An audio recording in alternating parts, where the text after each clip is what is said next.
On today's edition of the Locked On Eagles podcast, stock up, stock down, preseason edition after an 18-18 tie between the Eagles and Browns on week 2. The rookies shine, injuries galore, all that and more on this Friday edition of Locked On Eagles. You are Locked On Eagles, your daily Philadelphia Eagles podcast. Part of the Locked On Podcast Network, your team every day.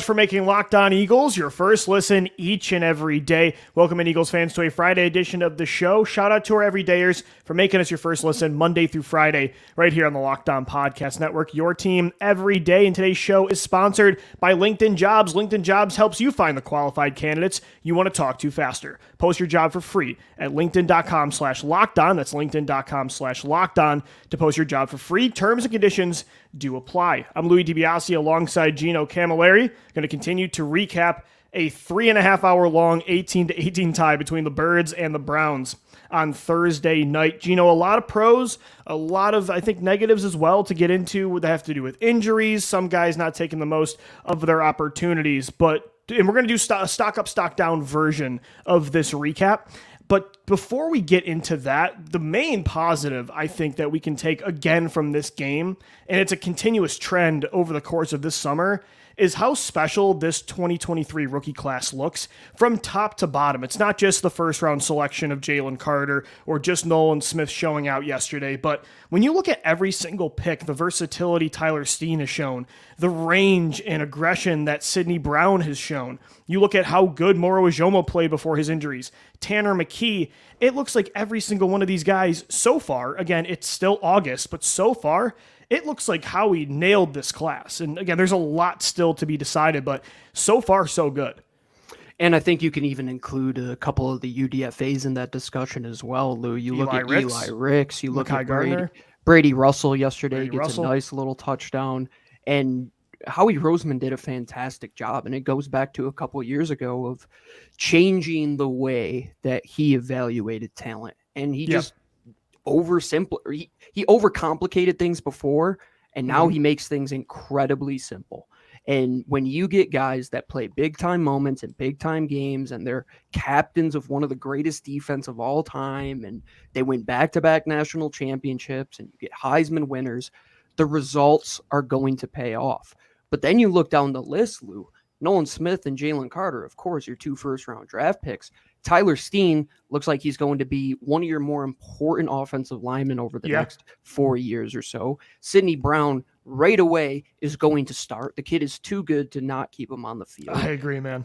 Tanner McKee can sling the football. We should all feel good about that quarterback 2 position going forward, knowing that this kid can at least with, the 8th, 9th, and 10th receivers on the team, he can throw the ball. What if he gets AJ and Devontae Smith? That would be an interesting thing to see. And like you said about Moro Ojomo as well, it's unfortunate with the injury, but every single pick right away, not just on paper, not just at the combine, these guys are in pads now going against other teams, and they're putting together good film. I watched Sidney Brown's all 22, every single play. His instincts are off the charts, man. And all of these kids that they drafted, I think are smart football players above everything else.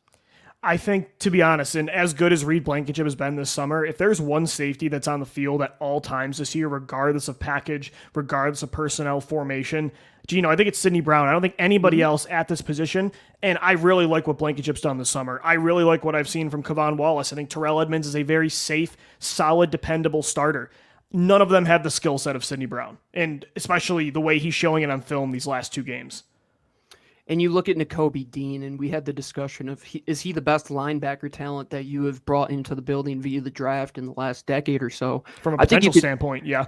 I think you could say the same about Sidney Brown when it comes to the perspective of playing safety, because when you look at what he was doing in Desai's defense, they line up a lot in cover 2 looks, but then they like to rotate to that single high, and he is that guy that can play single high, come downhill with ease. He can backtrack with ease. He's good at covering. That's what he did a ton at Illinois. Yep. And you got this guy who is a red star according to one of the Eagles scouts, which means his character was great. He tested out of the roof. He fits the personality of Philadelphia. He's a Canadian. And if you don't know Canadians, these guys are tough sons of guns, man. And there's this stigma that guys from Canada can't play U.S. ball. You don't think he has that chip on his shoulder coming here and wanting to play right away, Lou? He shows that he takes every opportunity and doesn't take it for granted. And I think all of these guys, the exact same way, the way Ojomo was playing, when you're going against the threes, some guys can kind of take a couple reps off. The kid was around the ball every single play. And that's what Howie Roseman wants. He wants guys that love football, guys that hopefully could stay healthy for the most part. Ojomo, hopefully he could get back quickly. And sounds guys like it's just that a can concussion, run. I believe, right? It's not a neck sprain. No, it is not a neck sprain for Tyree Cleveland, which is unfortunate. Right. Hopefully he gets back quickly. That's just tough. Last night was tough to see two guys carted off, but Ojomo is okay. Tyree Cleveland is okay. And unfortunately, Zech McPhearson, that's Achilles brutal. injury. That's he's out for brutal. the year. No, for sure. But again, the positives were the rookie class. I mean, rewatching some of those Nolan Smith highlights, watching him chase down a 4.2 speed running back is unbelievable in the open field. Seeing the bend, the strength against Dawan Jones. I mean, Jalen Carter didn't even need to play, Gino. I think they saw enough in just that one rep against Baltimore. He plays just the first series against Cleveland, and then he was pulled for the rest of the game. So this rookie class, and it's incredible. I mean, this has been for a few years now that Howie has been hitting on picks. I mean, 2021 with Devontae Smith and Landon Dickerson. I think Milton Williams is going to become a hit still for sure. Last year's class, I have a lot of, I think, promise for. But this year, too, it's crazy, though, when you look at his past drafts, how often he missed, and now suddenly he's just banger after banger. It's incredible, that kind of turnaround. I think it's the most impressive part because with other things with Howie, even when he would struggle for some years when it comes to like free agent signings and, you know, some trades were misses, but for the most part, like he had a good track record with that kind of stuff. With the draft, it never really was his strong suit. So that might be the most impressive part of these last few years is that turnaround with Roseman and just the complete philosophical changes. And I think he kind of makes the other 31 general managers have to take a look at themselves and say, what did we miss? Like, why did Jalen Carter fall to 9? What did those other 8 teams? I think open-mindedness is the top thing over anything, Gino. I think Howie's just willing to each year adapt and change his philosophy if it's necessary. And he's kind of stuck along company lines for the most part over the last couple of years. I say this is almost like that Return of the Jedi evolution where Luke Skywalker finally defeats Darth Vader, and that's what Howie was. And the Darth Vader was inside himself, Lou. It was saying that he doesn't know better than the rest of the league, and if he just keeps it simple, stupid, like everybody learned way back in the day as a kindergartner, man, back to basics, that stuff works, and he has hit now 3 years in a row. And you could go back even the 2 years before that. He has had some fantastic hits that are going to help this roster long term. And Howie Roseman now has assembled a staff. And somebody on Twitter said, did they change their scouts around? Yeah, they change their scouts around every single year. Look at Andrew Berry got plucked a couple years ago. He was Howie's right-hand man. So did old Big Joe, who went down to New York. So did Andy Weidel. And the philosophies have changed with it, you know. I think he's willing to listen to guys more now in the front office too. So that's a big part. I don't think you have Jeffrey Lurie as much, you know, forcing draft picks. I think their process right now is really good. And after a Super Bowl run, after a giant quarterback contract, you have to hit on draft classes. You have to have inexpensive core pieces on long-term deals. So again, it's not a guarantee that this 2023 class is going to be a hit. Even last year's class, we still don't know what Jordan Davis is going to be. Cam Jurgens has yet to really play in the regular season. Nakobe Dean forces a fumble yesterday, but this is the first year he's starting. So there's no guarantees, but so far it looks pretty good. I mean, it's pretty promising that most of these guys are going to be hits, at least to a certain floor. I think the floor is what you have to look at with all of these guys, and you at least have got your return on investment back. Yeah, like is there going to be a giant bust of any of these guys? Maybe Jordan Davis doesn't become a star, but if he's the worst one and he's just a really good nose tackle, that's still not a bad player. Exactly, and that's what you have to be comfortable with. You have to be comfortable taking the shots on these unicorns, but at the same time, seeing their tape from Georgia, that's their floor. That's NFL caliber talent against NFL caliber talent. And Jordan Davis, there was a clear divide before he got injured last year. And when he was healthy, Nobody could run on this football team. I think he's going to be better being back 30 pounds lighter. Nakobe Dean is the best talent you've had at linebacker in this group or in this building in quite some time. You have this rookie class that seems that they're going to be instrumental right away. And Howie did a great job aligning what they lost with what he knew he couldn't spend and figuring out a way to get it all for cheaper and cost controlled for 4 years minimum on a lot of these guys. Totally agree. The rookies shined again, I think, on Thursday night against the Cleveland Browns. Who else was promising in that 18-18 tie on both sides of the ball? Stock up coming up next right here on the Locked On Eagles podcast. Guys, today's show is presented by LinkedIn Jobs. These days, every new potential hire can feel like a high-stakes wager for your small business. You want to be 100% certain that you have access to the best qualified candidates available. That's why you got to check out LinkedIn Jobs. LinkedIn Jobs helps you find the right people for your team faster and for free. Head over to LinkedIn.com, then add your job and the purple hashtag hiring frame to your LinkedIn profile to spread the word that you're hiring. Simple tools like screening questions make it easy to focus on candidates with just the right skills and experience, so you can quickly prioritize who you'd like to interview and then hire. It's why small businesses rate LinkedIn Jobs #1 in delivering quality hires versus leading competitors. LinkedIn Jobs helps you find the qualified candidates you want to talk to faster. Post your job for free at linkedin.com/lockedon. Again, you can post your job for free at linkedin.com/lockedonnfl. Terms and conditions do apply. All right, Eagles fans, we're continuing on this Friday edition of the Locked On Eagles podcast. Thanks so much for making us your first listen each and every day. Shout out to the everydayers. Gino, it's stock up, stock down time. Preseason edition. We've already done some stock up with how good this 2023 rookie class looks. Nolan Smith shined against the Browns. So too did Sidney Brown. Jalen Carter showed flashes of elite pass rushing ability on the inside against Baltimore last week. Tyler Steen showing off versatility. Tanner McKee mania continues. Who else? Moro, Ojomo look good as well. The rookie class certainly stock up to them. Who else do you think really helped their case to either be a starter this year or make the 53-man roster against the Browns? I think we talk a lot about this class and this rookie group and the UDFAs, but we have to remember last year's UDFA class, and one person whose role I only think is going to go up now because of some injuries on special teams. He played there a lot last year, but Josh Jobe has just not been thrown at in the preseason. He's played a lot, and nobody throws his way. And before Zech McPhearson got hurt, it was DTR dropping back and throwing his way every single time. Did Zech have like 10 targets to the left side at least in that first half, whereas Jobe, I don't think he got thrown at once.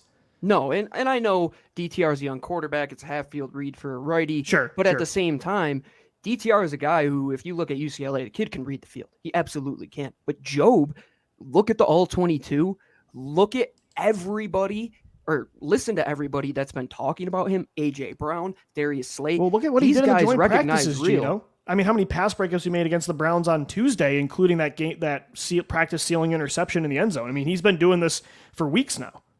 And I said he was going to be on the 53-man roster, and I said that with probably a 99.9% confidence rating. And even more so now, I think his role is going to be instrumental. You might have lucked into finding one of your long-term cornerbacks that is just going to be able to sit behind two of the better guys in the National Football League and continue to learn. He's been excellent in the last 2 years. Shout out to UDFA last year, Josh Jobe.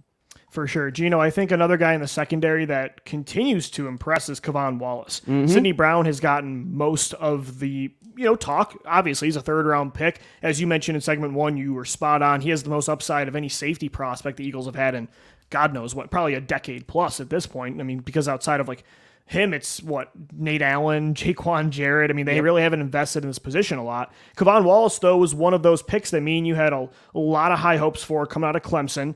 The last few years really hasn't been much outside of a special teams role player, but the way he is tackling this summer and continued to do that yesterday, he was playing into the fourth quarter too, getting a lot of reps.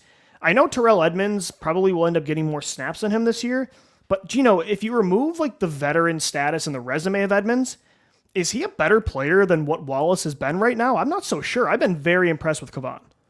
I think they kind of play two different roles. Terrell Edmunds is kind of on his own island, in my opinion. I think he's just going to be your big nickel / linebacker guy that is going to play 5 to 10 yards around the ball. The thing that I believe has done Kevon Wallace the most justice is getting back to a system that was very reminiscent of what they do down in Clemson. If you look at Clemson's safeties, those guys move all over the field. Look at Isaiah Simmons, for example, right? Like he was a key in that system. I was going to say, man, Kevon played in the slot at Clemson. He played deep. He was all over the formation with the Tigers.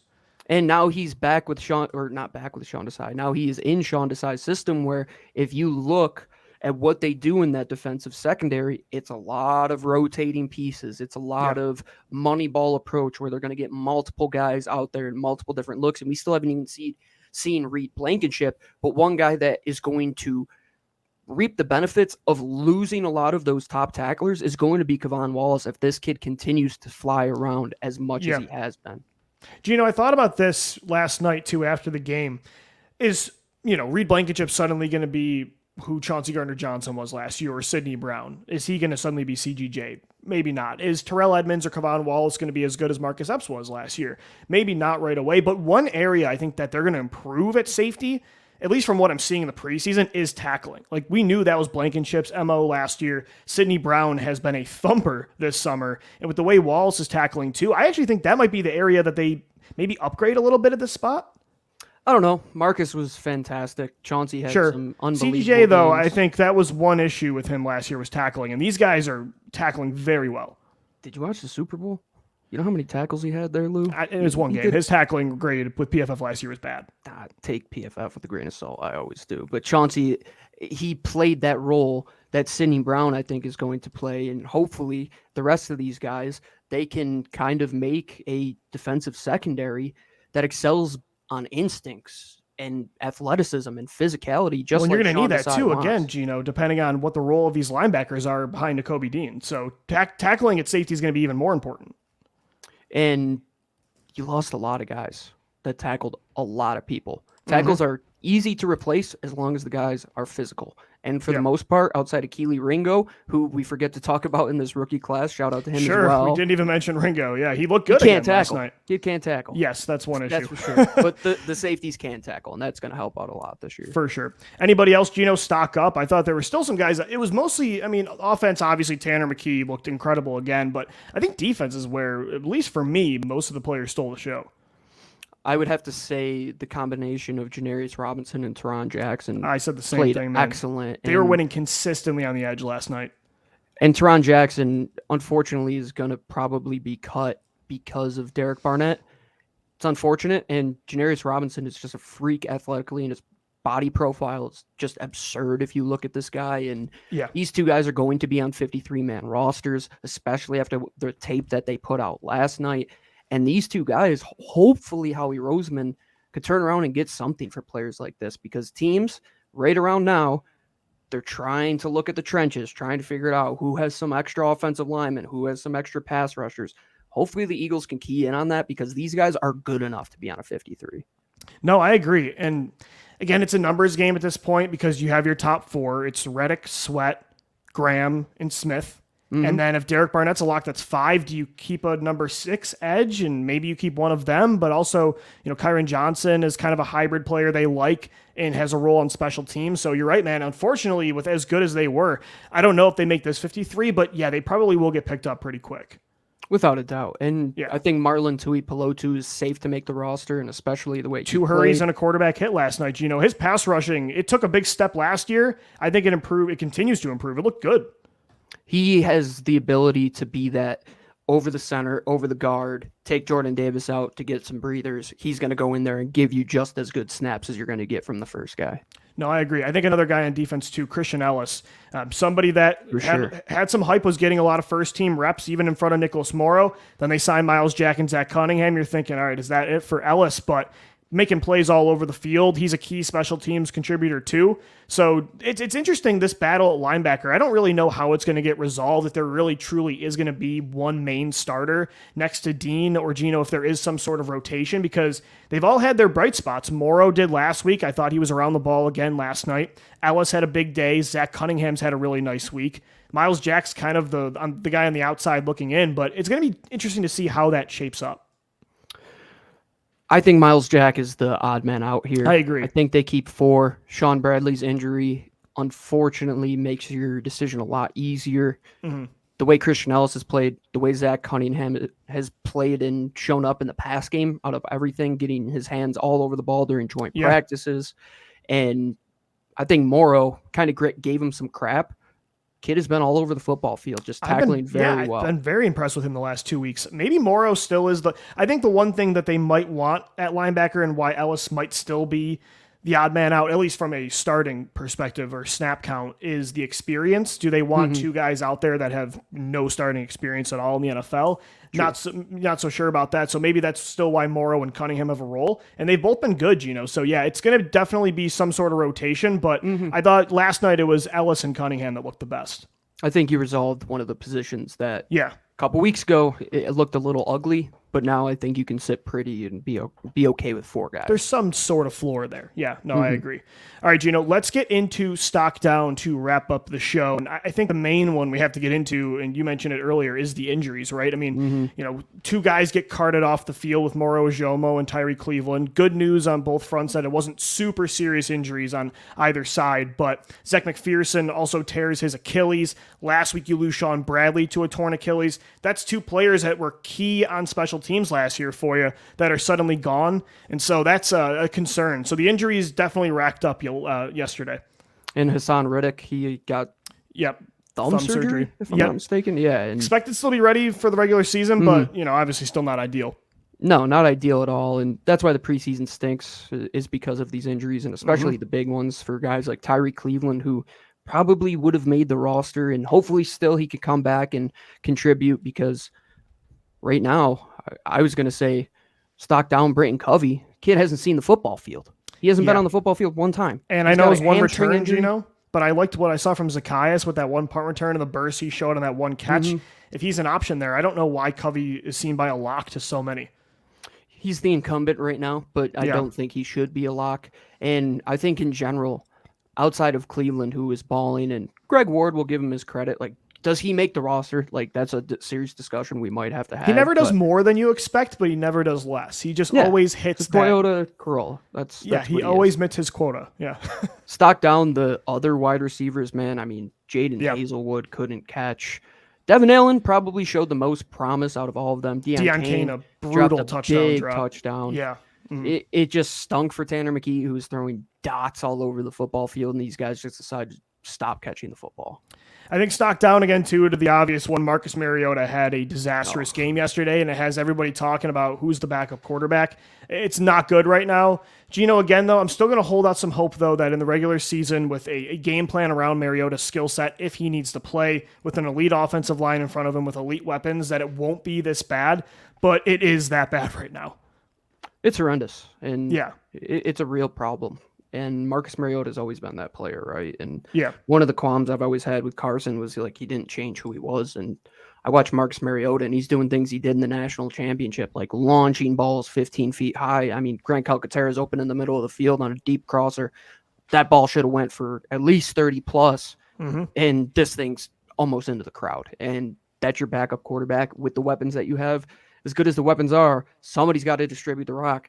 Right now, I feel way better with Tanner McKee putting a ball on a location on time. From a passing perspective, oh yeah, absolutely. Well, and Gino, too, you look at just like the long passes of McKee versus Mariota. The longest pass Mariota's had so far was a 17-yarder to Zacchaeus last night, and that, by the way, was a screen pass. Whereas Tanner McKee, I mean, he has completions of 35 yards, 33, 27, 22, 21, and 21 again in these last 2 weeks. So he's slinging the ball around. I mean, that's 1, 2, 3, 4. That's 6 completions of 20-plus yards. And then he has another 19-yarder, 18, 17, and 15. So he's pushing the ball down the field, and Marcus has not. So, again, is that suddenly going to make McKee QB2 this year? I don't think so, but long-term, I don't know. It's not looking good for Marcus, whereas Tanner stock up. I mean, it's rising every single week.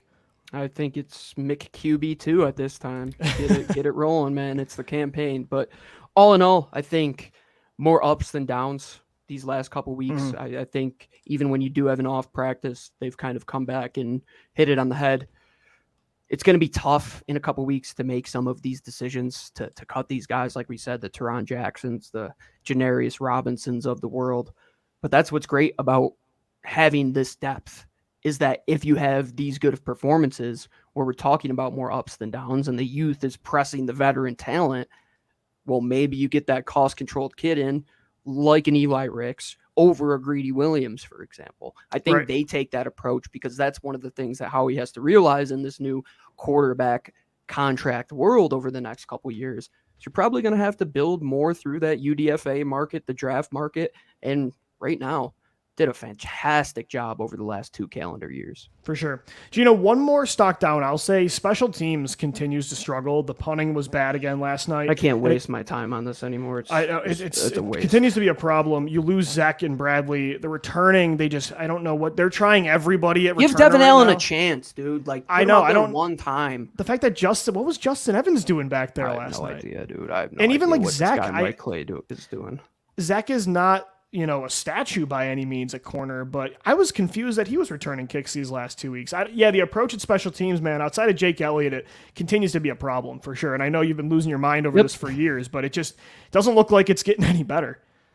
People said, do you fear a new offensive coordinator? Do you fear a new defensive coordinator? When, in fact, the fear wasn't behind the unknown. It was the one looking you right in the freaking mirror the whole time, and it hasn't gotten better. It hasn't gotten better. And thank God they got Brady Russell and guys like Mario Goodrich who can put, like, Brady Russell is probably the best special teams player in terms of coverage to come out of the draft, in my opinion. And this kid was all over the field, and his coordinator is clueless still. He has no idea what he's doing. They have a guy out there punting the ball 40 yards because that's going to be an in-game situation where you have a punter averaging 40 yards a punt. Like, that's about a half second shorter than a 45-yard punt. That's going to be completely different timing for your gunners to have to get downfield, for guys to hold their blocks. It's infuriating. I do not like Michael Clay and how he approaches this unit. He has all the talent in the world thanks to Howie Roseman and the best general manager in football, and he takes all this good stuff and throws it right down the toilet. It's horrendous. Thank God Jake Elliott should get a statue at the top of Lincoln Financial Field when he retires. Man, there really was, we had a luxury of having Donnie Jones and Cam Johnson for all those years, and now it's just like, damn, they can't find a punter. They just can't find one right now. So definitely stock down to special teams as well. But as Gino mentioned, more pros than cons, I think, again, on Thursday night against the Cleveland Browns. We're going to move forward to Indy Week next Monday right here in the Locked On Podcast Network. Locked On Eagles, part of Locked On Podcast Network, your team every single day. Shout out to our everydayers Monday through Friday. We will be back next week. Until then, we're going to sign off. For Gino Camilleri, I'm Lou DiBiase. As always, thank you for downloading. Thank you for watching and listening. And as always, let's go Birds. Fly, Eagles, fly.